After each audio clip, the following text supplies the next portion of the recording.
Vamos a hablar entonces hoy sobre el término parábolas. ¿Qué es una parábola? ¿De dónde viene? Nuestro Señor Yeshua las usaba constantemente. ¿Por qué? ¿Para qué? ¿Cuál era su intención? ¿Por qué recurría a esa forma de expresión, las parábolas? ¿Está? ¿Sí? ¿Vemos eso? Bien. Parábolas. Vamos a tratar de entender primero. Originalmente esa palabra viene del griego. ¿Está? Parábola viene del griego. En griego es parábole. En griego es parábola. Quiere decir colocar al lado. O sea, ponerse al lado. ¿Está? Como un paralelo. Como algo que va parejo. Como algo que va para el mismo rumbo. Algo que es casi igual, pero no lo es. Sino que es algo que se pone al lado. ¿Está? En latín se dice parábolas. Parábolas quiere decir, en latín, ¿no? Del derivado del latín quiere decir comparación, quiere decir semejanza. Comúnmente es un ejemplo que se da. No es que se está hablando, por ejemplo, la semilla de mostaza. No es que el Señor específicamente quería referirse a la semilla de mostaza y que su preocupación era que la gente entienda de qué se trataba la semilla de mostaza y que todos salgan de ahí como si fuera una conferencia de agricultores, sabiendo cómo era la semilla de mostaza, sabiendo el proceso de la semilla de mostaza. No. La intención del Señor era simplemente usarlo como un ejemplo para dar a entender no la semilla de mostaza, sino una verdad que estaba atrás de ese ejemplo. El ejemplo únicamente tenía que cumplir una función, que es lo que también vamos a ver hoy. ¿Está? El Señor aproximadamente mencionó 47 parábolas. Un montón. ¿Ah? Hablaba casi siempre de esa manera, delante de las multitudes. Bien, entonces es una comparación, es una semejanza. Lo voy a leer acá un poquito. Consiste en un relato figurado, o sea, no es literal, es algo que figurado, es una figura, es una representación, es un ejemplo, ¿se entiende? Va a contar un ejemplo, del que deriva un tema que no es el que él está hablando. O sea, de lo que él está contando va a derivar un tema mucho más profundo de lo que él está haciendo referencia. Sea, como les dije, de la semilla de mostaza, el mayordomo infiel, la red, lo que sea que él esté hablando, la intención es hablar de un tema que no es lo que está hablando, sino que va paralelo, únicamente va a usar un ejemplo para que los demás lleguen a entender una verdad que está escondida adentro de lo que él está hablando. Entonces, consiste en un relato figurado del que se deriva un tema que no es el explícito, o sea, no es el que está mencionando, no es la semilla, no es la red, nada de eso. Es un relato simbólico basado en una observación verosímil, o sea, es un relato donde se van a emplear símbolos para describir una observación verdadera, verosímil. O sea, va a usar símbolos para transmitir algo real. Ahora, lo real no son los símbolos, sino lo que los símbolos representan. ¿Se entiende lo que estoy diciendo?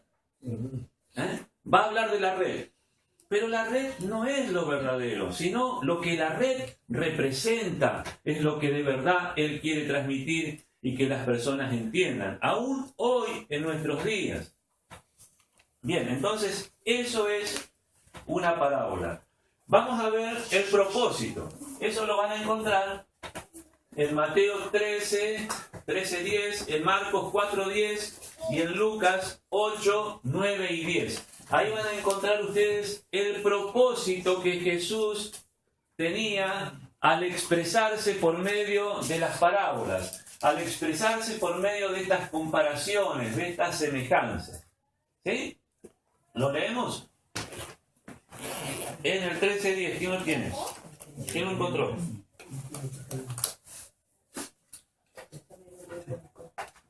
Bueno, lo leo yo. Acercándose, los discípulos le dijeron: ¿por qué les hablas en parábolas? Los discípulos se acercan al Señor y le dicen, refiriéndose a las multitudes: ¿por qué les hablas en parábolas? Él respondió y dijo: porque a vosotros ha sido dado conocer los misterios del reino de los cielos, pero a ellos no les ha sido dado. Hay una diferencia, ¿no? Que no es acepción de persona. Simplemente el Señor está diciendo que les habla en parábolas a las multitudes y a los discípulos, a los cercanos, les habla claramente porque a los discípulos, a los cercanos, el Señor encontró algo en ellos particular que los lleva a hablarles claramente. Y a las multitudes les expresa lo mismo, pero en símbolos. Únicamente. Los discípulos antes eran parte de esa multitud, que escuchaba únicamente los símbolos. Ahora, ¿en qué momento los discípulos pasaron a ser el segundo grupo a los que el Señor les hablaba claramente el significado de esas parábolas? ¿Entienden lo que digo? Antes era todo un grupo. Los discípulos estaban metidos ahí dentro de la multitud escuchando los símbolos. Pero hubo algo que los diferenció a esos discípulos para que el Señor los tome aparte y a las multitudes les siga hablando en parábolas, pero a los discípulos les hable claramente, sin ejemplos, sino que les diga las cosas tal como son. ¿Qué habrá sido eso que hizo la diferencia? Bueno, hoy lo vamos a saber. Sigo leyendo el versículo 12. Porque al que tiene le será dado y tendrá más que suficiente. Pero al que no tiene, aún lo que tiene le será quitado. En ese versículo está la respuesta. ¿Qué es lo que ve el Señor para hacer ese segundo grupo? Por esto les hablo en parábolas, porque viendo no ven, y oyendo no oyen ni entienden. ¿Está? ¿Leyeron conmigo? Sí.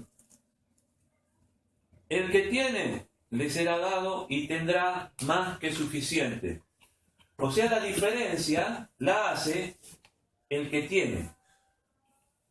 Al que tiene se le va a dar más y va a tener en abundancia. Ahora, el que no tiene, aún lo poquito, se lo van a sacar. ¿A qué se refiere? Porque no dice qué. Dice el que tiene y el que no tiene. Tener o no tener, ¿qué cosa? Porque eso que se tiene o no se tiene es lo que hace la diferencia con tener más o no tener nada. Es importantísimo. Ahora el Señor... ¿Tú estás hablando de tener o no tener? Sí, vamos a ver. El estudio, no sé si tanto el estudio. Ahora vamos a ver qué es. Entendimiento. Entendimiento.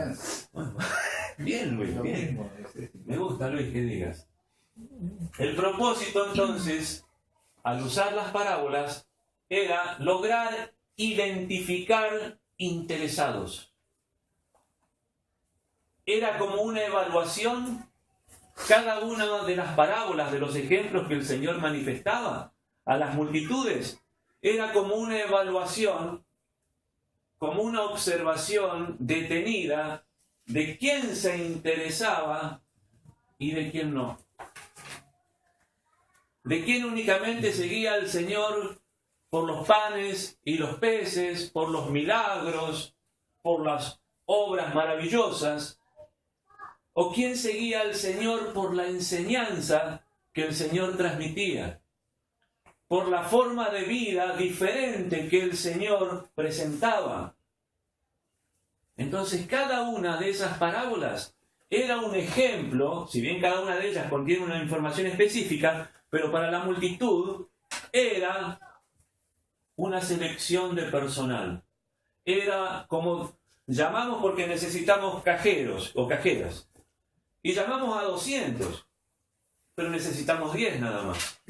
Vamos a empezar a hacer una evaluación. Le damos, y hoy de los 200 seleccionamos a 100 para una segunda entrevista. Para una tercera seleccionamos a 50 y a una cuarta las 10 que necesitamos. Estas parábolas eran como esas evaluaciones para que el Señor pueda identificar los interesados. De la multitud él veía quién se interesaba. Entonces esto que se refiere, el que tiene, agréguele ahí interés, le será dado y tendrá más que suficiente, porque cuando usted tiene interés en conocer del Señor, siempre va a tener más y más interés. No es que, bueno, yo hace 38 años que estoy en este camino y ya se me terminó el interés, sino que puedo decir que hoy tengo mucho más interés en conocer del Señor, en conocer de su palabra, que cuando comencé. En mí se cumplió esto. No es que se me terminó, no es que se me agotó el interés, sino que hoy yo me intereso mucho más que cuando comencé. El que de verdad se interesa por las cosas del Señor, por entender, por conocer, por vivir de acuerdo a esa palabra, el interés le aumenta. Porque cada vez nosotros vamos a querer saber más de nuestro Señor. ¿Para qué? Para parecernos cada vez más a Él. Ahora, el que no tiene interés en la palabra, en las enseñanzas, en el vivir de acuerdo a lo que el Señor mencionó, el que no tiene interés, aún lo poquito que escuchó cuando vino, le entró por un oído, le salió por el otro. Sale de acá y sigue viviendo su vida como si nada. Acá se habló de vicios y cómo dejar los vicios, y acá todo amén, gloria a Dios, aleluya. Cuando salió de acá se prendió un cigarro en la esquina. Vuelve a lo suyo, porque aún lo poquito que pudo percibir no le interesó. Aún eso poquito le es quitado, porque es carísima esta información. Es importantísima, es valiosísima y merece que nosotros le prestemos atención, que nosotros le dediquemos interés. ¿Sí o no? Sí, hermano. Entonces la diferencia la hace el interés que tenemos. Es una obviedad que si vos te interesas y Marcelo no se interesa, en vos vamos a poder hablar más cosas, vamos a poder avanzar más. ¿En el para qué? Si a él no le interesa. ¿Para qué le voy a contar todos los misterios ocultos del reino de los cielos si a usted no le interesa? A él le interesa más que comemos después. No es literal, lo tomo como ejemplo, ¿no? ¿Se entiende lo que estoy diciendo? ¿Quién se interesa en las cosas del reino de los cielos? En los misterios del reino de los cielos. Bueno, lo que tiene se le va a aumentar mucho más. Ahora, si a vos no te interesa, lo que está escuchando hoy cuando llega a la esquina acá, desapareció. Se desintegró la información que te estoy dando. Cuando llegas a tu casa, ni te acordás lo que yo estoy hablando acá. Porque no sos interesado. Venís a sufrir 2 horas acá, sometido. Porque tengo que venir, tengo que prepararme, tengo que... ¡No! El interesado no ve la hora que empiece el estudio y viene con su Biblia y viene con su cuadernito y está haciendo preguntas y está copiando porque está interesado. El que no está interesado y lo traen de los pelos parecería viene a sufrir. Mejor que se quede en la casa. ¿O no? ¿Cuántos están interesados? ¿O vinieron a sufrir? Por esto les hablo en parábolas, porque viendo no ven y oyendo no oyen ni entienden. Punto. El Señor hace una diferencia entonces entre mirar y ver, entre oír y escuchar. Hace una diferencia tremenda el Señor ahí. Ahí te marca cómo son las características del grupo que escucha los ejemplos únicamente y cómo son las características del grupito que siempre son los menos, siempre son poquitos, del grupito que se interesa. Una cosa entonces es ver, la otra es mirar. Una cosa es oír y la otra es escuchar, aunque ver y mirar, en ver y mirar está relacionado ¿qué sentido? Ver la vista. ¿Cuál? Mirar. La vista. Para ver y mirar vos necesitas tanto el que ve como el que mira usa la vista. El que en el oír y en el escuchar, ¿qué sentido usan? El oído. Sin el oído no se puede oír ni escuchar. En uno se usa la vista y en el otro el oído. O los ojos, ¿no? Bien. En la vista. Ahora, ¿qué diferencia hay entre ver y mirar?